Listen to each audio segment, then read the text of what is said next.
When we talk about compás in flamenco or about rhythm in general in music, we often talk about accents. Let's take a look at two different types of rhythmic accents that are very important to differentiate in order to develop a better, clearer and more precise sense of rhythm.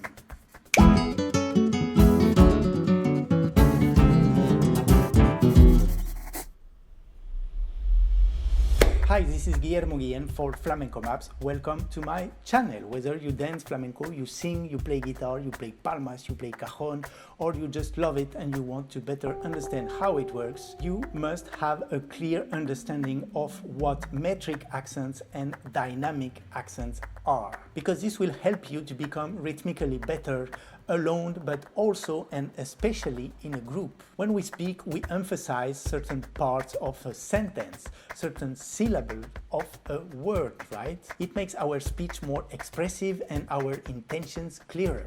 In music, it's exactly the same thing. If we want our musical message to be well received, it has to be well accented and well articulated. Without accents at all, everything would just be like an indistinct flow of notes and nobody could understand anything. And with the accents in the wrong place, then the message becomes unclear, it becomes confusing, ambiguous. That's why music accents are essential for musical communication, whether with the audience or between the musicians. In this video, we'll talk about two main types of rhythmic accents there are in music: metric accents and dynamic accents. And then we'll see how you can practice this and improve your rhythmic clarity and musical communication. Each rhythmic cycle or compass or meter has natural rhythmic accents that emphasize certain beats. So the metric accents are the beats that we stress by default in each type of compass. For example, in a 12-beat solea type compass, the metric accents by default are the beat 3, 6, 8, 10 and 12. And when you play basic compass with the palmas, with the nudillos, with the guitar, you emphasize the natural accents, the metric accents of this specific compass. 3, 6, 8, 10, 12. 1, 2, 3, 4, 5, 6, 7, 8, 9, 10. 1, 2, 3, 4, 5, 6, 7, 8, 9,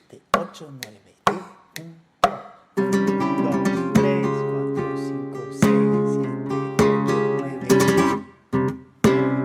1, when we play guitar or palmas, we usually mark the metric accents with our foot. In this 12 beats compass, I don't know if you can hear my foot, but it's here. 1, 2, 3, 4, 5, 6, 7, 8, 9, 10. And the dancers, when they do marcajes, they also mark the metric accents.